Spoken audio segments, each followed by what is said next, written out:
when we build relationships with students and empower them with skills, emotional skills, does it work? And the data overwhelmingly show that absolutely it impacts their behavior, but most importantly, they learn better. Kids who are more emotionally intelligent are better learners. Welcome to the Mission Driven Podcast, the show designed to empower, educate, and encourage you to stay focused and committed to your mission. I'm your host, AC Cristales. Let's get ready to roll.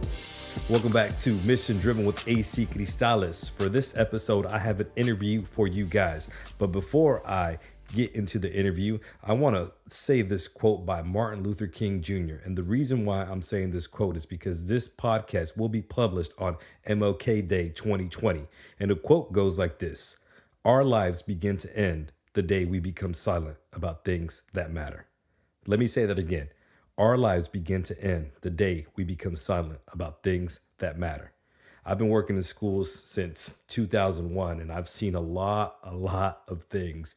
And the reason why I wanted to say this quote is because many times we see injustices on our campuses. We see things that shouldn't be happening on our campus, but we don't ever say anything about that. And so it's very important that we begin to speak up, right? We become advocates for our students. We become advocates for the students who are disenfranchised, the students who are, kind of casted aside.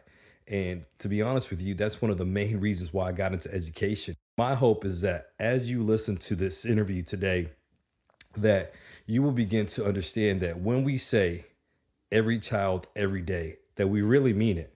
Because it's easy to fight for the kid who's always doing the right thing. It's easy to fight for the young girl who's always has the correct answer, always is respectful. But it's one thing to fight and, stand up for that student that misbehaves or for that student who seems disinterested in school. So again, I want to make sure that you guys understand that if you see something wrong in schools or if you see something wrong in the community, it's not enough to just say something to yourself or just say something on Instagram or Facebook. It's about saying something that's going to make a difference in that community, in that school. It's about speaking out and making sure that not only are you speaking out, but you put in action in order to make sure that change comes. So without further ado, enjoy the interview. Thank you so much for joining me on another episode of Mission Driven with AC Cristales. Tonight, I have the honor and the privilege of having another doctor on this podcast. And she's an ELA middle school teacher and an avid Excel teacher at Bussey Middle School in Garland ISD. I have in the house right now Dr. Elaine Vallie. How's it going? It's going well, thank you. How you feeling? A little nervous? A little bit. Is my first time. All right, well, we're going to do something. I'm going to do something different just to break the ice a little bit and to kind of just, calm those nerves a bit. So I'm going to ask you 30 seconds worth of questions, okay? And all you got to do is just give me an answer, all right? Okay. So here we go. I promise it's going to be a lot easier than your doctoral classes, all right? Okay. So here we go. Let me set up the timer. And 30 seconds. All right, let's go ahead and go. Dogs or cats? Cats. Favorite movie? Goonies. Coffee or tea? Coffee, coffee, coffee. Best concert you've ever been to? Maybe Coldplay? Okay, one place you want to travel to? Scotland. If you weren't a teacher, what would you be doing? Professional runner. Instagram or Twitter? Twitter. All right. There it is. There it is. There's the timer. How was that? That was a lot. Those weren't on the email that you sent me. No, of course not. Those, that's the hot seat. Those are the questions that will put you on the hot seat just to, just to break the ice before we start the interview. Now, though, you ready? Ready for the interview? Okay, so why don't you just start off by giving the listeners a bit of information about, your family, your education, and what you do now. Well, I'm a small town girl. I grew up in West Texas in a very small town, like 3 stoplights, Denver City, Texas. My graduating class was like 100 people. My parents worked in the oil field. Very supportive family, very huge family, just very supportive. We played sports, basketball, softball, bowling on Saturdays. I was in the band. Mom didn't want us to be too idle with our time, so she always had us plugged in, doing a lot of stuff. My brother and I didn't really have a lot of huge career goals when I was growing up. I thought maybe I want to be a veterinarian. Maybe I wanted to, I just didn't know. So I was in school, and I had a teacher that was found me in high school, and he was like, "Man, you're pretty smart. So why don't you take some honors classes?" And I was like, no, I'm not an honors person. And he got me into honors classes. And after that, I just kind of excelled from there. Also had another person that was very influential in my life, and his name was Bill Mefford, and he was a youth leader in our church, and a friend of mine asked me to go to church with her, and so I started going to church, got plugged into the youth group, and this man, he started talking about social justice issues, inequalities that were among the races, and people that needed, the haves and the have-nots, and he just blew my mind open. So we started going on mission trips, camps, talking about, just being on the mission field for people. And so I really just plugged into my church. And then it was time to go to college, and I really didn't have much of a direction to go to. So I found out that they were trying to start a Wesley Foundation. So I grew up in the Methodist Church, and they're trying to create this Methodist organization at the first ever junior college level. And so they wanted me to go and help start that. And I was like, heck yeah, I love starting things. So I went to South Plains College. I wasn't very confident in my schooling. I was in top 25%, but I wasn't very confident. So I took some remediation classes. I failed the reading exam getting into college, to be honest. Barely passed the math, and so I took some remediation. And but I knew that I wanted to be plugged into this group, this church group. Didn't really know what major I wanted, and a friend of mine said, "Hey, my major is sociology." So I know, right? Shout out. Hey, that's right. You just that's hey. Okay, I'm sorry about that. I heard sociology. I'm like, oh, okay. I know. So I decided to do sociology as well. So I started taking all these, culture classes and learn. And I was like, you know what? This is not that bad. Kind of went and did a little bit of nursing one semester, and I was like, nope, that's not going to happen, because I really was being called into the ministry and working somehow into the church. Maybe doing because we went to a few mission trips. So we went to Atlanta during the Olympics in Atlanta, and we did some ministry there. We went to Brazil, and we did some foreign ministry. We went to Four Corners, New Mexico, and worked in the Navajo reservation, and I knew all of that is something that I really wanted to do. So maybe foreign missions and foreign medical missions is what I needed to be doing. Okay. So I went into nursing, and I decided, no, that's not what I want to do. So I became a youth director, and I started working with kids, and I was like, okay, now we're getting a little bit closer, because I'm teaching kids and I'm working with them. And also started working at a living center for people with intellectual disabilities, and I just started, finding my way. But then it was time to transfer over to Texas Tech, and I had to pick a university, and of course I followed a boy, and I went over to Texas Tech, and the Wesley Foundation. They had a huge organization there at Texas Tech, and so I go over to Texas Tech, and they had these positions, like intern positions, and I thought, this is what I want to do. And one of the interns there, his name was Chuckaboo, and he was from Africa, and he wanted to go back home, and he wanted to take a big group of us for 6 weeks over to Africa. And so I went with them for 6 weeks to Uganda and to Kenya, and we went and we did a lot of stuff over there, which was amazing. And so I continued my sociology degree, and I needed a minor, and the only religion thing that they had at Texas Tech was religion studies. And so I started doing religion studies.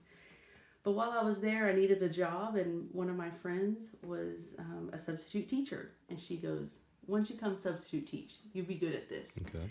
So I went to substitute teach in Lubbock ISD, and I absolutely fell in love. I was like, okay, I'm warmer. I'm getting to what I want to do. Did you do all grade levels or just... I did mostly middle school, a little bit of elementary. I just kind of dabbled around. I didn't know what I was doing. Okay. And so I really liked fourth grade. I did that a couple of times, and I did that. And then it was time to graduate, and followed a boy again. I followed a boy to Dallas. All right. And we moved up here to Dallas, and I started working at the SMU Wesley Foundation, the Methodist organization.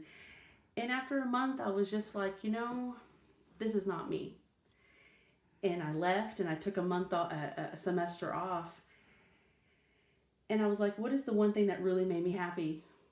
And it was substitute teaching. Okay. So I went to Dallas ISD. Okay. I get into the thing, and at this time, I'm now substitute teacher, and I went to 92 different classrooms. It's the best decision I ever made in my whole teaching career. Mm-hmm. Is I went from kindergarten to high school, and I did every single grade. Wow. And I just gravitated to this 4th through 8 group of people because they were crazy and they were weird, and I just loved being around them. Yeah. And I was in Dallas ISD, and I went to Rusk Middle School. Okay. And I was teaching SPED, and this lady, Mary Kolba, her and I were co-teaching, and she pulled me aside and she said, "What are you doing? Why don't you do this as your job?" Yeah. And I said, "I don't know, can I? I'm already graduated." Yeah. She goes, "You go alt cert. Yeah. And we'll talk to the principal. We'll see what kind of class he can give you."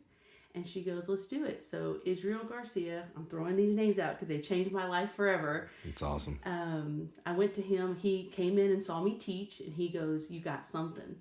And so I signed up at Texas A&M Commerce in the next semester, and he gave me a reading class, and it was scripted reading, which I was glad to have because I didn't know what I was doing. Mm-hmm. And so I did the alt cert program, and I was teaching at the same time. And I talk about falling in love with something. I'm in class, and kids are coming in 7th and 8th grade, and I'm just like, this is it. Mm-hmm. All these people coming in my class to help me, give me whatever feedback you can give me on this job. I want as much feedback as possible. And so I finished my certification. I taught at Rusk for 5 years, and I decided to move to Garland. Okay. You didn't follow a boy, did you? To Garland? I followed a boy. I did. I followed a boy. He lived in Garland, and I kind of moved to Garland. Okay. And the gas prices were really, really high at that time. And so I just wanted to get closer to home over here. And so I'm in Garland, and I applied in Garland ISD, and Janice Howard, Janice Howard, famous Janice Howard. Okay. And she found me, and she said, "We need you." So I was at Lyles for a couple years, and time to have a child. So I was pregnant, and it was the only thing that could really tear me away from this job because I was teaching 6th grade reading, loving it, staying late, decorating. I just loved everything about the classroom. And so I decided to leave. And at the same time, I was like, if I'm going to be sitting at home with my child, I'm going to get my master's degree. So I get my master's degree. And so I graduate, and I have this little baby in my arms. I'm rocking this baby, and I'm reading books at the same time. I feel like I'm, while I'm getting my master's degree, amazing Dr. Page, he greets me every day. "Hi, Dr. Vallie." I was like, no, that's not me. That's not me. Yeah. And he goes, "You're going to get your doctorate." Well, I was going to all these research conferences. I went to Chicago and went to a research conference, and I was, all these, going to all these people and listening to their studies. And I was so fascinated by reading because I just wanted to know more. Once I found my passion, mm-hmm. I just jumped in, and I was reading studies about reading. I was reading books about reading and ELA, and just wanted to become just a great teacher. And he goes, you're gonna get your doctorate in this." And I'm like, I can't pay for this. And he helped find me a grant, some scholarships to go to the doctorate. He introduced me to some Dr. Lennick, and I had a big meeting with Dr. Lennick. And he was like, explain your GPA at Texas Tech. And I'm like, 2.86. It's because I didn't have my passion. Yeah. And I said, but look at my master's degree. And he was like, you're right, 4.0 Yeah, the whole time. For sure. Definitely. Master's degree through my doctorate, 4.0. Never made below an A in any of those classes because I found my passion. So got to the doctorate degree, and I will say this, it was hard. Every ounce of it. I was in there for 8.5 years, and they told me, you got 10 years. You have 10 years to finish. And I'm like, 10 years, I'll get this done in 5, Yeah. 20 classes, comprehensive exams, dissertation. And I finished in 8.5 years. It was just crazy. But you're finished. And that's what it's about. And still teaching, and moved over to Bussey Middle School and still teaching 6th grade and teaching ELA, and found my passion. Again, it just kept getting better. Someone found me and moved me into the ESL department. Loved it. A job opening came open with Avid, and college and career readiness. And I thought my teaching couldn't have gotten better until I found Avid. Mm-hmm. And it's like, giving a piece of pie to somebody and just like, here, eat this. I'm like, oh my gosh, this is amazing. Yeah. And so I started teaching Avid, and then they combined Avid and ESL together for Avid Excel, and it was like it just kept getting better. And so that's what I'm teaching now. I'm at Bussey Middle School, and I'm teaching ELA and teaching kids reading and writing, and also teaching Avid Excel. That's awesome. That's awesome. Very good. So you're at Bussey Middle School, but before we get into the next set of questions that I have for you, I just, as I was listening to you, I was just thinking, your whole life has been impacted by educators. You talk about how your teacher told you, hey, you need to get into honors classes. And then you talked about, your youth minister, correct? And I see a youth minister as an educator, not necessarily that they're in a classroom, but they're educating you. They're drawing out the passion. One of the things that I've talked about on a previous podcast is that, the word education means to draw out. So there, he was drawing out something from you. He saw potential in you.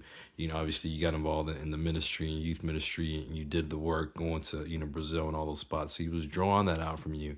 And then you go to college, right? And again, more professors and people drawing out from you. And then you go into Dallas ISD, and then again, another educator. Hey, Elaine, you got this in you. And then, hey, you're going to be a doctor. So your life is being impacted by educators. So is that a reason why you love, because you're very passionate, and I love it. As I'm listening to you, you're very passionate about what you do. Is that a reason why you have this passion for students? Absolutely. Okay. I think that people have found a light inside of me that maybe I didn't know that I had. And what I like to do is find the light inside of other students all the time. For sure. All right. So let's go into the next question. And I love what you said. So you talked about, in terms of mission, right? So this mission-driven podcast. So because I believe, I strongly believe this, and I mentioned this in my last podcast, that we all have a God-given mission. So here we are in the new year, 2020, whether, it's your life's mission, or whether you feel it's a mission from a greater power or whatever, right? But we all have a purpose in life. And I think when we live life that way, right? When we live life with a mission, or we live life with a purpose, we approach it a little bit differently. So what do you feel is your life's mission? And you've touched on it a little bit, but how does it, and which is perfect, because it flows right into what the questions that, I had sent to you to prepare for this podcast. But how do you feel your life's mission? And you talked about you want to bring out the light in others. How does it align with the work that you do as a teacher on a day-to-day basis? So my name, Elaine, actually a derivative of Helen, which is my grandmother name, and it means light. Oh, when I awesome. found out it means light. And so I really cool. do encompass that. Loving greatly. Like Gandhi says, you must be the change you want to see in the world. For sure. And the kids that I see on a daily basis, I see the potential. when I tell the kids, I don't see you as a 12-year-old. I see you as a 25-year-old with children. I see you leading a business. I see you being a teacher yourself or being in the military, and I see your 25-year-old self. And they look at me kind of weird, and I said, I know what you're going to be when in 13 years from now. I can see it. And I want to help them see the potential in themselves. I want to help someone feel loved every single day. When the kids walk in, I shake their hand, good morning. I could tell if they're not having a good day that day. Fist bump if you feel sick. You know, some kids just feel like they need a hug that day, and I don't mind giving a hug, or maybe they, you know, just need a handshake or something. I know that, you know, I tell them, step aside, get yourself right, and come on in, shake hands. But I tell them I have that higher bar set for them every single day. But I also tell them we're going to work hard in here, but I want you to feel loved today. And if no one's ever told you that you feel loved in my class, I want you to know that I care about you. I know that you can do this. I'm never going to give you anything that you can't handle. I'm gonna set it. I'm gonna set it hard. It may hurt. It may feel a little uncomfortable today, what we're doing today. Yeah. But I'm here. I'm gonna get you ready for the rest of your life. That's awesome. Very good. And I love that, you know, so you talk about light, you want to be the light. And I remember, you know, when I was teaching and when I was, you know, doing, you know, principal work, I was like, this is my calling, this is my ministry, you know, and so many times, you know, people think, well, you have to be in a church setting to be in ministry. No, man, your mission field is wherever you're placed at. And I love that, you know, you just mentioned, okay, so I can gauge the kids, right? I can gauge how they're feeling. And I can set the tone. I can be that light. Yeah, I'm not in a church setting, but I can be that light. When they come into my classroom, they can know that they're loved. When they come into my classroom, they can know that there's a teacher that sees them as who they could be. Absolutely. So isn't that what ministry is all about? Isn't that what, you know, being called to be light is all about? So right. that's awesome. Thank you so much for sharing that. And I saw something on Twitter the other day, and it said, be the kind of teacher kids are excited about when they see their schedule for the first time. I want kids to see the schedule and say, yes, I have Dr. Vallie. Yeah, you know, for sure. I have that as my teacher. Not the teacher that they're like, oh man, you know, maybe they say that at first because they're like, oh, I'm going to have to work really hard in that class. But they're excited to come to my class every day. For sure. So one of the things, you know, one of the main reasons why I wanted to get you on here is because, I mean, hey, you've done it. You know, and I never knew this, and I'm glad I interviewed you. I didn't know, you know, you went to college and you had to take remedial courses. You know, I would have been like, nah, you're 4.0 the whole way. No. But that just shows that it doesn't matter how you start, it matters how you finish. So kudos for you, you know, for just doing that. And anybody else who's listening, like seriously, just because, you know, you bombed out, you know, your freshman year of college, or maybe you're in high school and you're like, well, who's to say I could be a doctor? But hey, it's all about how you finish. So thank you so much for sharing that. But I wanted to get you on here just to discuss a little bit about, you know, your study, your dissertation. So first question. So what inspired you to do your study on middle school librarians' perceptions and promotion of lesbian, gay, bisexual, transgender, and questioning books? It's a long title, right? Hey, but they talk about in your dissertation, you have to be as specific as possible. And so the first topic that I wanted to be was with read alouds. And I was working with middle school students. I was reading aloud information to them and stories, and I wanted to do something with that. But then I was in my winter mini class, and there was this huge debate going on about this book called Ballerina Boy, or Ballerina Boy That Wears Dresses, or Boy That Wears Dresses. I can't remember the name of it. But what I remember was this really big debate going on between these educators. I mean, these are people getting their doctorates. And so we have principal over here, we have instructional coaches, teachers over here, conservatives, liberals, and they're all discussing this book. And we're also taking these classes on what's hot and what's not in research. And one of the biggest things was LGBTQ studies. And yeah, I really liked the read aloud topic. But they say you pick a topic, you really gotta like your topic. Exactly. So I'm sitting there fascinated, like I'm just soaking it all in, watching these people. I didn't join in because I didn't know what I really felt at the time, and I'm looking, and so the first school that I was at Rusk Middle School, which is down the street from one of the largest gay churches in North America, Cathedral of Hope. And so a lot of those people had given us books. They had, people were coming to teach at our school, and I was meeting some of the best people I've met since I've been in Dallas. And so when I was challenging myself, like, what do I think about this book? Are there other books like this? And Dr. Boggs, that was in charge of the class, she wanted us to pick a project. And I didn't know what my project was going to be. It had to be about books. And here I am seeing this great topic. And I'm like, you know what? I want to get in the middle of this. And I do like a little controversy. Yeah, so I don't shy away from, so I run marathons. So I'm like, okay, I'll run. That's okay. So I jump in the middle of this contemporary issue, and I start researching, I called it the mega list of LGBTQ books for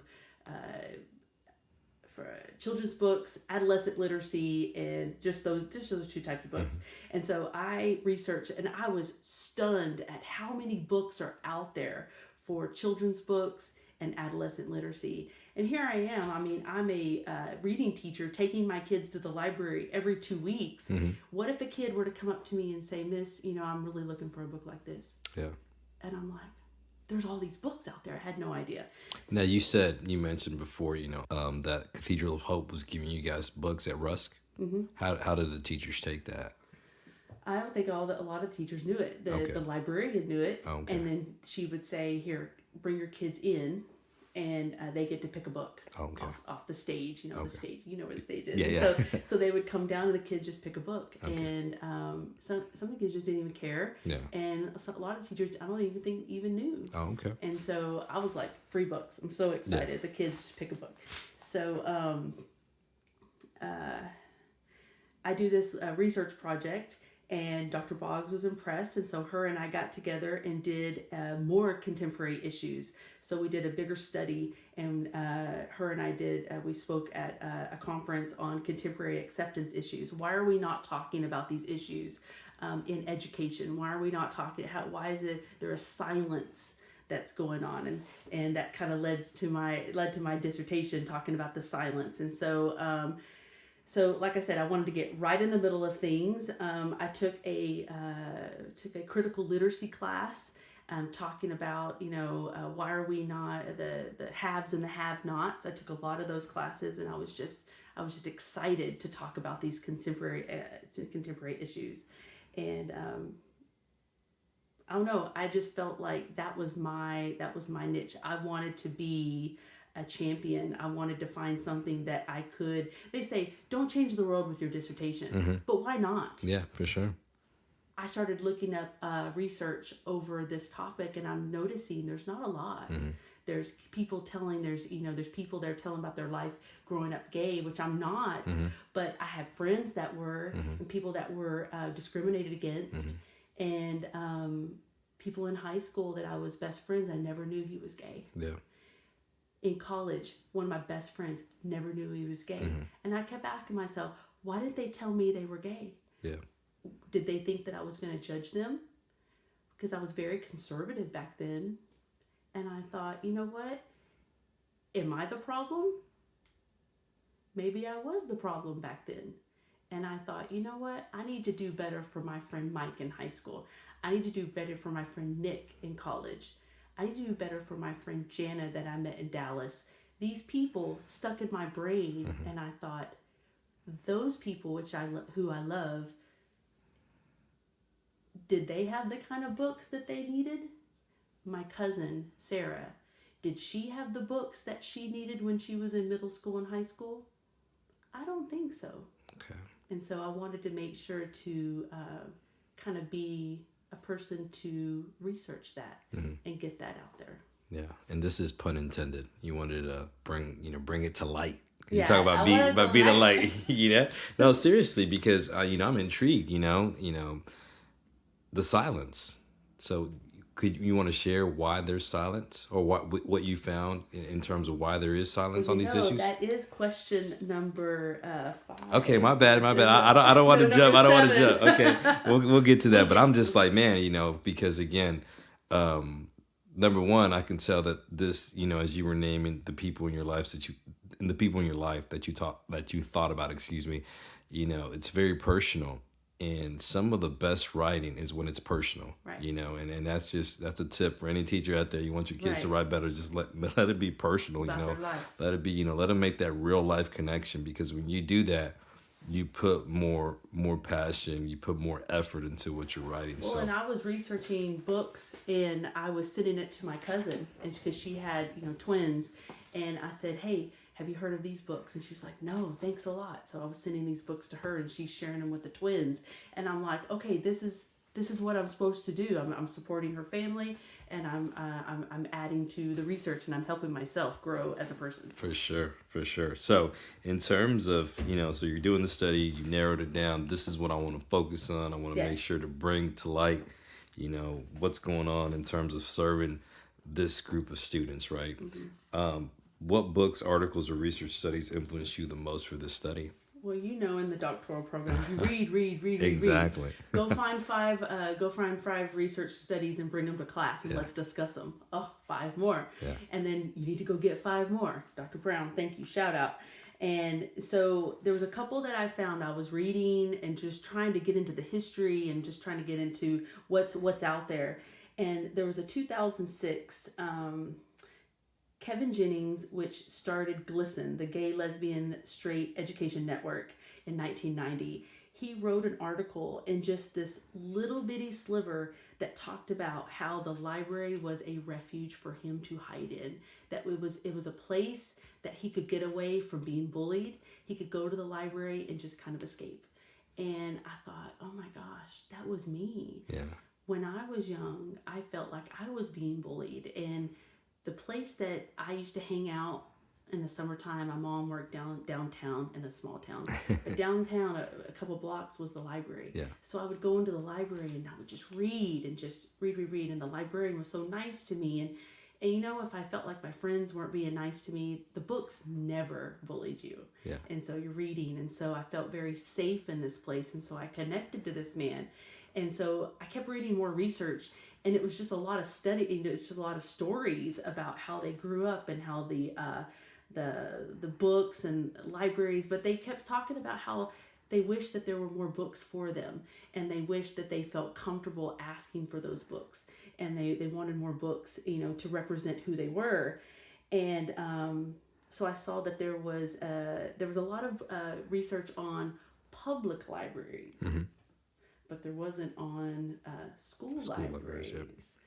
And now I know really why, because there's a silence in those libraries in schools, and they really don't want you getting into those schools and digging around and finding out things. And not that they're hiding anything, it's a very sensitive topic, with kids in schools. So I knew there was going to be a gap in the research. Find a gap in the research, That's they right. say. There was also a really good book that I read called True Stories of Censorship Battles in American Libraries, and talk about librarians having a voice. They put it in it was American Library Association published it, and it had these librarians that were giving their stories about people telling them to put books behind the counter or to not put those on, or parents coming in saying, this book is inappropriate for my child.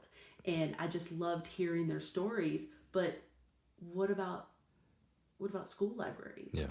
And there wasn't a lot of research on that. Okay. And so I decided to add that. There was also another book, Stonewall, which in 1969 was the start of the gay rights movement. Oh, wow. And so I read that book and I was like, yes, this is amazing. And I was very fortunate during this summer to go to New York City, and I went to the Stonewall Inn Tavern and with my friend Lynn, and we got to go in there and sit there and have a beer, and at the same place that all of this took place, that they came in and raided the place, and it started the whole gay rights movement. I mean, how powerful is that to sit in such a wonderful place like that? For sure. So a lot of these books, like adding history to my dissertation, and hearing the stories of, you could read the heartache of all these people that grew up and needed someone to champion them in the school system. And so that's what I wanted to add for my dissertation. Very good. So this will lead to the next question. What phrase or section are you most proud of from your dissertation? Okay. Besides the one where it says finished. Finished. The one that said the last, what is it? The last citation. I'm done. Like, here's my reference page. I'm done. All right. So chapter 2 was tough. I mean, the lit review. The lit review, they kept telling me, you need more, you need more, you need more.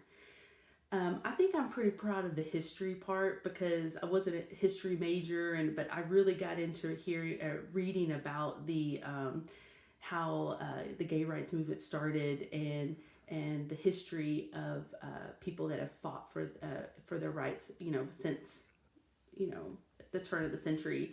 And so I think I'm pretty proud of that section, adding that. I remember writing that, and I was just proud that I could represent and put that in my dissertation. Yeah. They say that whatever topic you have is going to follow you the rest of your life. And I kept saying, yes, this is the topic. Yeah. I want to be in the middle of this. I kept learning about gay culture and I just wanted to be as much around gay people as I could. I just wanted to meet them and just to learn more about them.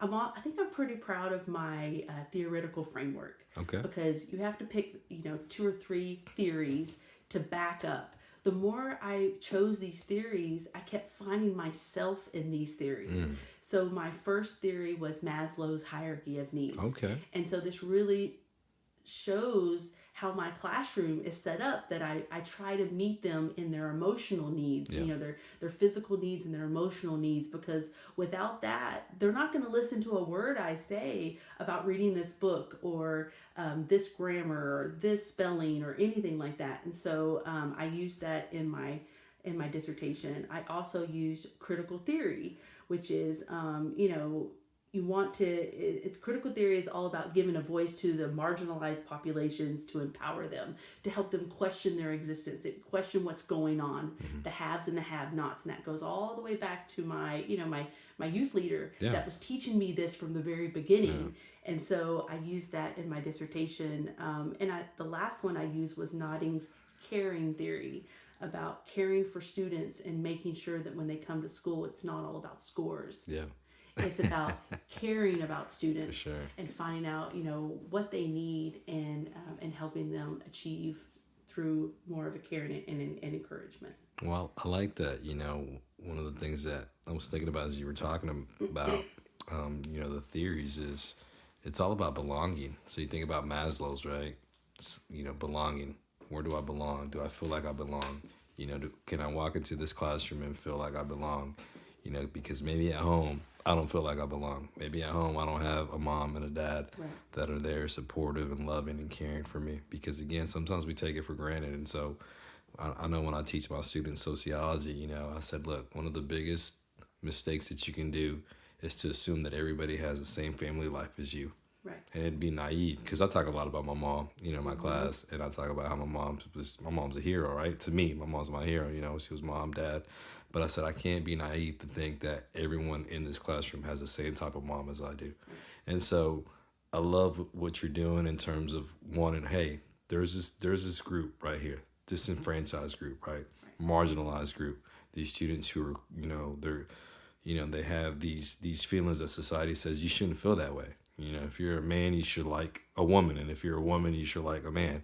But yet we know that's not the case. Right. So you want to make sure that they feel that they belong. So I really love that. And that's another reason why I wanted to bring you on the podcast, because, hey, it's bringing to light.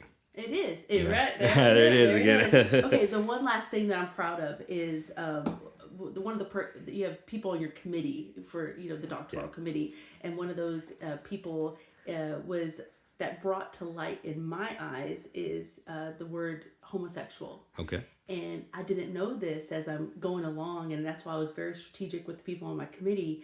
He said that we don't use that term anymore. And I went, okay.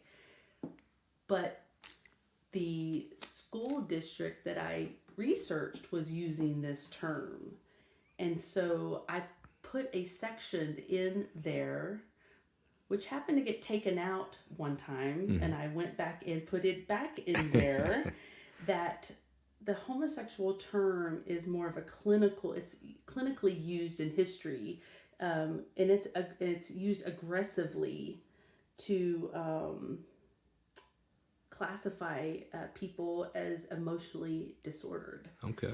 And one thing I wanted to make sure that was in there, that we are learning to phase this word out of our vocabulary. And so that's just one little nugget that I was very pleased that I was educated, and I put that in my paper. So hopefully, other people can be educated as we're moving away from certain terms. There was an article that I read that it's kind of equated to the word colored, that we don't use that word anymore, and so the same word goes for homosexual, that we're trying to get away from that word. That's good. I like that, the history, and that's History, the yes. history of it. That's good.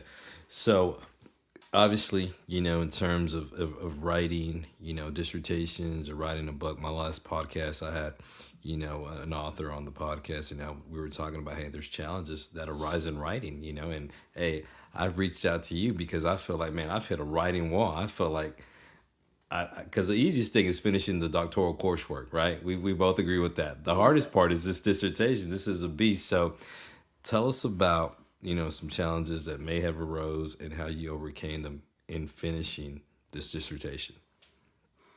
Life. Life, exactly. Well, I have a beautiful son. He's 11 years old, and we have family reunions that go on. Yeah. And I remember sitting in the camper at a family reunion working on my dissertation and stepping out to go eat and say hi to the family, and they're like, "You going back?" I'm going back. Yeah. Going back in there and missing out on family events, and so you feel guilty. I think there's a lot of guilt with getting your doctorate, because it's very lonely, if you know this. That it is. You're sitting there in your office or your kitchen, library or your kitchen table, and you're typing away, and you wish that you were at the gym. You wish that you were with your friends. You wish you were doing all these things, and you know that you have a focus. You know that you have a goal now. You cannot turn back. You've put too much money into these things, exactly. and you know that a lot's riding on you to finish, and you know that you'll kick yourself for the rest of your life if you know that you didn't finish and you were so close to finishing. And the edits alone, they send you, you're like, this thing looks great, and you send it to your editor, Penny Harris, amazing person that I used, and you send it off, and it comes back and it's like bled all over your paper, and you're like, I thought I did great. And they're like, why are you using this word? And don't forget 2 periods after, 2 spaces after every period. And you're like, and the biggest thing is you go to your family at a Thanksgiving, and they're like, aren't you done yet? You look at them like, no. They're like, how much longer you have? I said, I don't know, maybe a year and a half. And they're like, that long? Yeah. No one can really understand. Yeah. And they asked me, well, was it hard?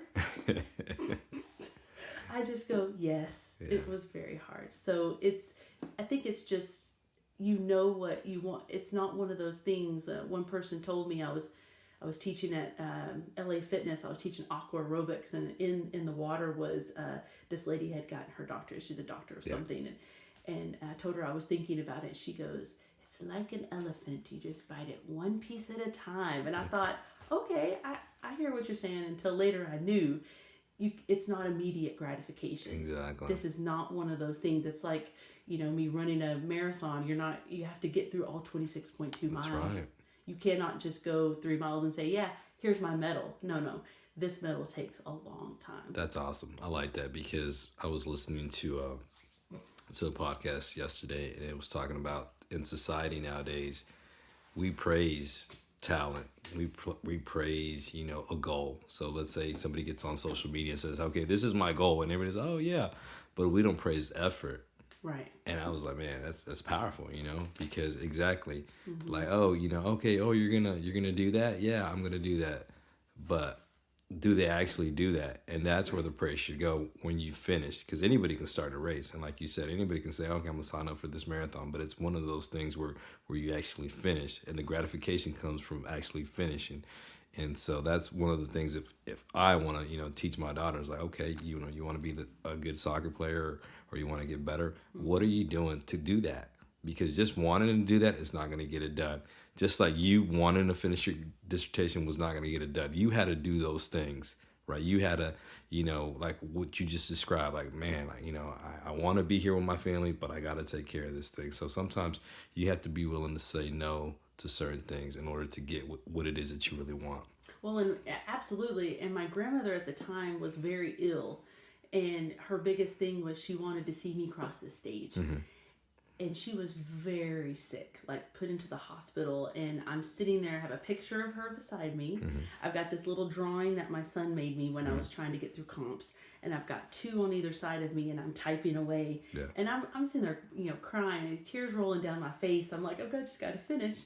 I want to do this before she passes away. I want her to be able to see this. And so being able to finish, and I set those goals for myself. Like, okay, I'm going to go in October. I'm going to just put everything aside. I didn't run any races. I wasn't going to the gym as much. And I just sat at this table. I went to work, spent time with my son, and I came and typed. And so from October to January, I just sat and just typed chapter. And then from January to March-ish, April, edits the whole time. Yeah. Edits. And then graduation in May, and did it. And it was worth it. Oh my gosh. It was worth I it. still sit and think, how did I do that? Yeah. I can't believe what I've done. Yeah. It's just, give me something, I just want to accomplish it. That's awesome. It's just, Very good. Now, this is the question, right? This is the question we were going to talk about that I was trying to jump to. But because it's so impactful, because I love what you said. This dissertation follows you the rest of your life. And not only that, but you want to do something that's going to bring change, right? So you're going through this dissertation, you chose the topic that you chose. Now, how can I use this information? Because it's more than just a degree. It's more than just something that you put on your wall.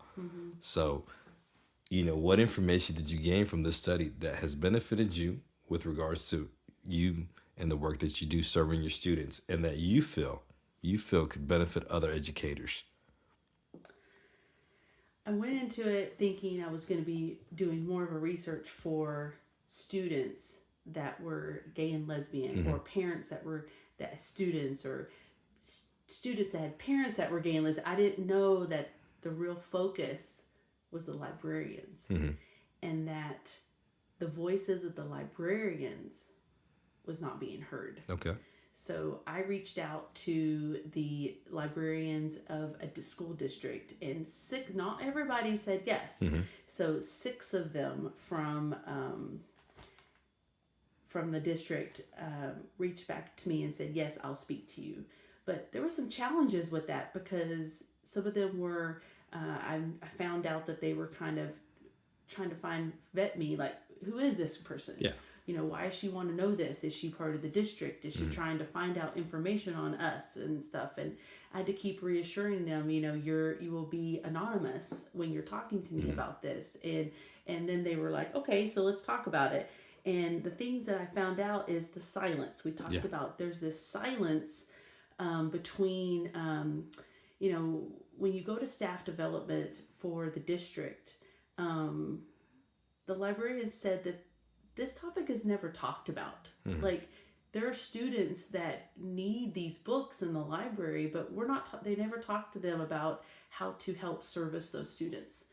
And so there's a silence between them and the district. There's a silence between librarians to librarians. There's a silence between librarians to they're choosing the books that go into the libraries, but do they really want to rock the boat so much so that parents come into the district and then they challenge these books? Is it worth the time and the energy to fight for those books? How do they put these books out, and do they just put an 8th grade sticker on there? Or do they, which they do, they put an 8th grade sticker on there and say, if you're not 8th grade, you can't check out this book. Okay. And so they just felt like they can't speak up and say, this is what we need. And then there were some librarians that said, I won't say a darn thing. It's not my place. That's a parental thing. Okay. And so if they want this book, they can go to the public library. Oh, wow. And so it just felt like they needed, so some of the librarians felt that they were being heard, and that they, that there definitely a silence.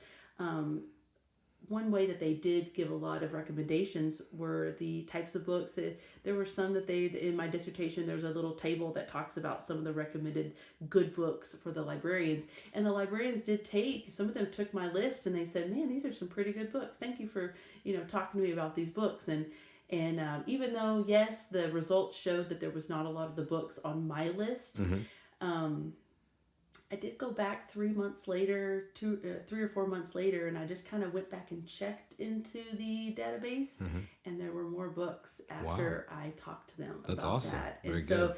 that's in the study saying that there were more books later on, and so there was a discussion being made. Yeah. I started a discussion, and more books ended up in their libraries, which was amazing.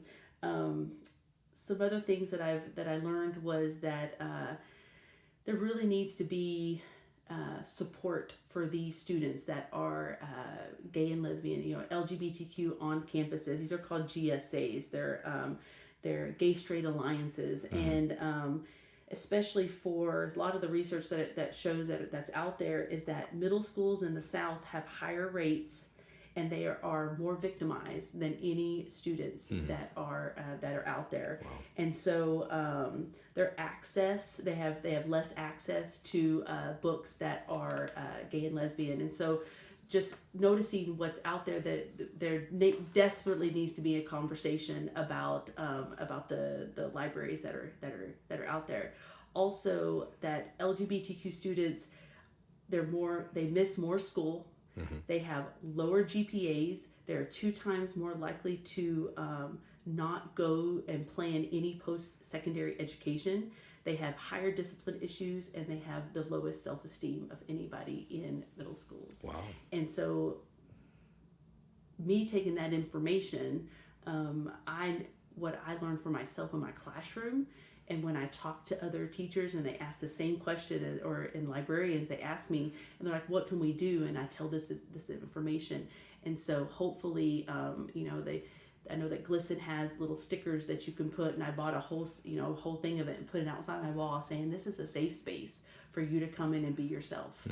And I think that spreading that word and getting into the schools and breaking the silence that's going on is going to be one of the only ways that we help support these kids. For sure. And I have to say this because I see cute little mottos, and I'm not making fun of people and their mottos, but people talk about every child every day, and is it really like that if you don't offer services to support them?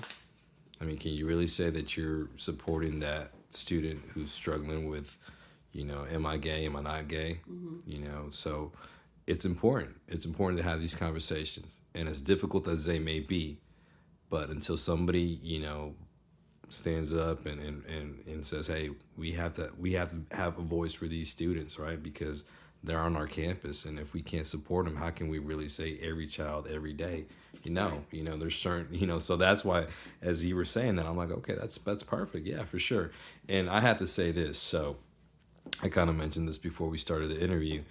Obviously my background in K through 12, has been primarily with Latino students. I was a bilingual teacher. And then when I became an assistant principal, the campus that I worked at was 90% Hispanic. So all my life, been around Latino students. Now teaching out of college. Now teaching around, knowing that I have students who, are gay, who are lesbian. Obviously it's different because I didn't experience that, especially not in elementary school and in middle school. It's the silence. Even if there were some students who were gay or lesbian or who were questioning, you didn't really hear about that. But now, you go to college and they'll tell you straight up, even in their essays. I had one student who told me in his essay, when he wrote about, his social class and how that affected him, he opened up about that. And I was like, no, I want to make sure that I'm reaching this student too. I want to make sure that I respect them too. So I always end, the semester with chapter 12. And chapter 12 in sociology, according to the textbook that I use, is gender, sex, and sexuality.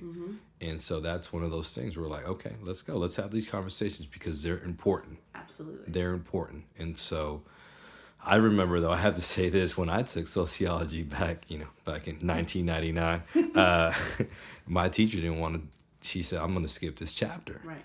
And I was like, and so I always tell my students, guys, I'm not skipping this chapter. This is the one we're going to end on. And I don't do this strategically. I just do it because chapter 12, I have 12 chapters that I cover. But I said, this is important to talk about. So even if you've been raised to think that, being gay or being lesbian is bad, it's not about that. Okay, this class is not about what I believe is right or wrong. It's not about that. It's for you to be aware that there are other individuals, and maybe even some individuals in this class who are gay and lesbian. Mm-hmm. So how do we treat each other? Right. So I had to say that and that's why, again, I'm so glad I got you on here for you to share that, because again, we have to stand up for these students. If we really believe that it's every child every day, we have to have somebody who's going to provide that voice. Absolutely. And even when you said that, well, one of those librarians said, well, they need to go to the public library. Well, what if they don't have access to the public library? Right. Yeah. So they're here every 2 weeks. I'm taking kids every 2 weeks.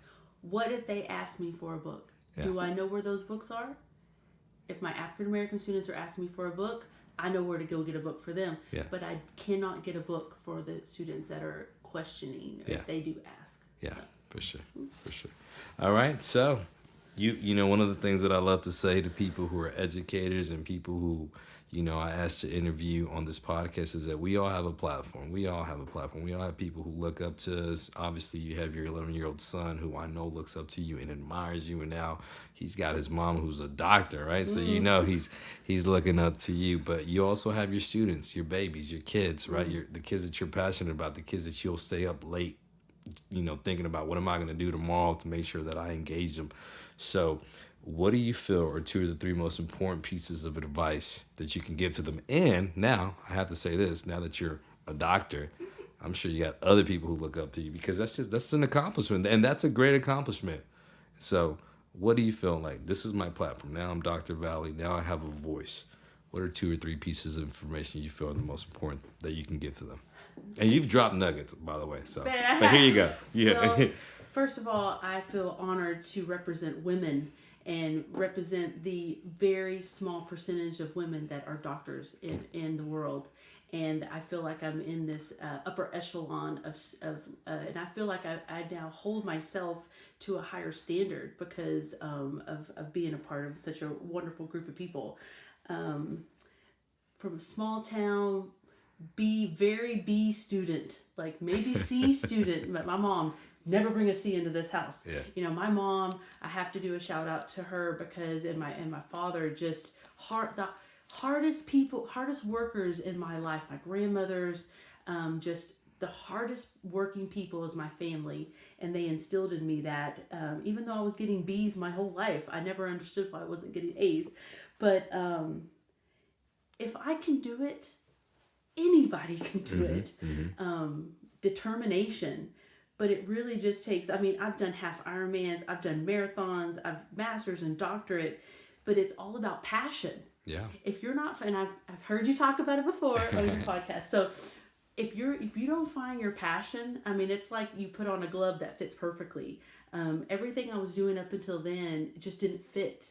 But when you find your passion, it's like it's not even work, because you don't want to leave. You want to keep decorating your classroom, and you want to make it better. You want to reach out to kids, and so my biggest piece of advice is we saw this on a video that we watched the other day in our advisory from Denzel Washington.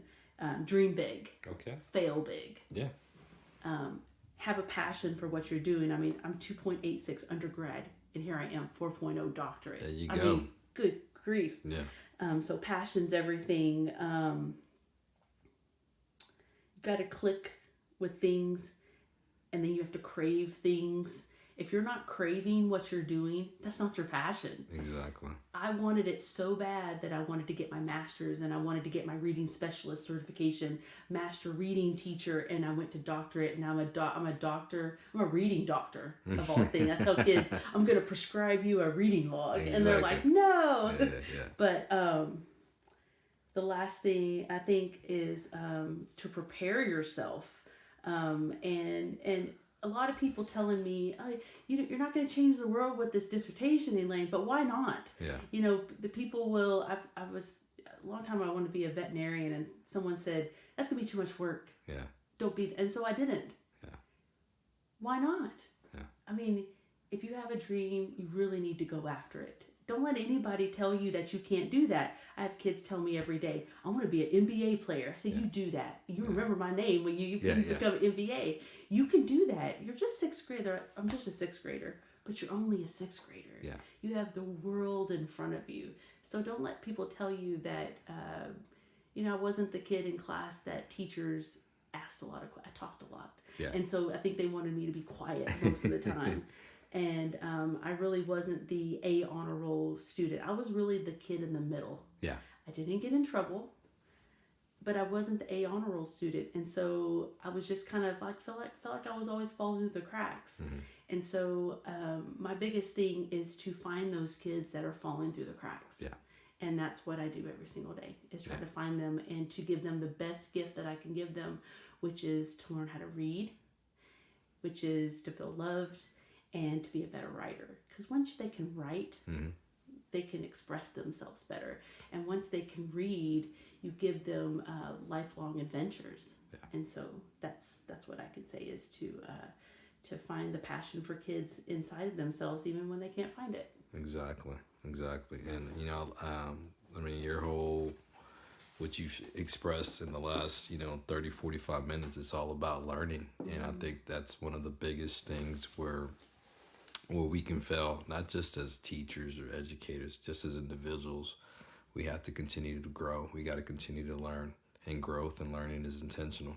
If I want to be a better father, I got to, ask the right questions and seek advice. If I want to be a good podcaster, I got to, seek advice and seek help. Whatever it is that we want to do, we got to keep learning, because the minute we stop learning is the minute we don't grow. It's the minute we don't get better. So I love that you shared that. I love that you shared this as well. You talk about you were the child in the middle, right? You were the student in the middle. But if you really think about it, and me from an administrative standpoint, yeah, I know the kids who are straight A's and never bother me. And yeah, I know the kids who mess up, right? Who are in my office.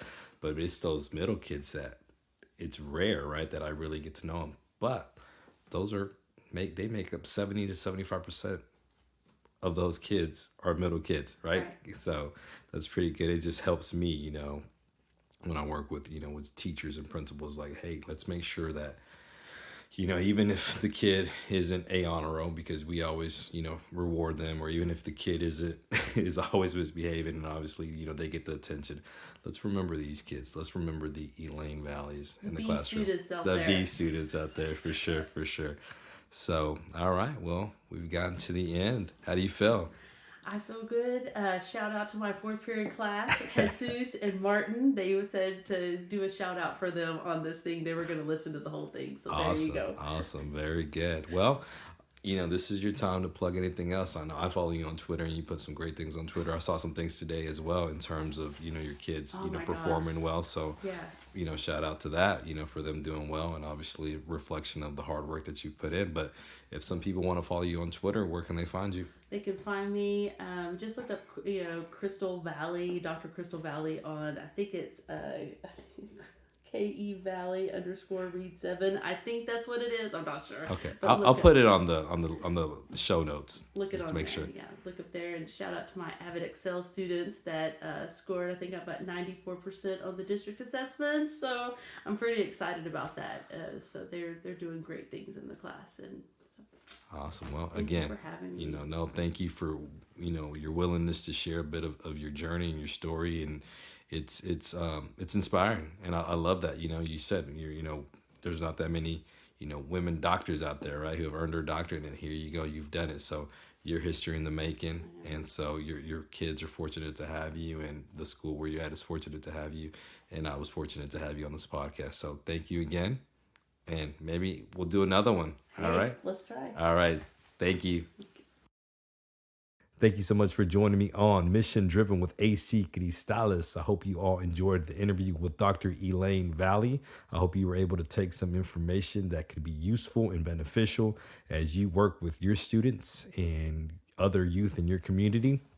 And I just want to say thank you for just sticking with me. You're still listening. So I'm so thankful for that. Thank you for, we're 20 episodes in, and we're not stopping. I'm not stopping. All right.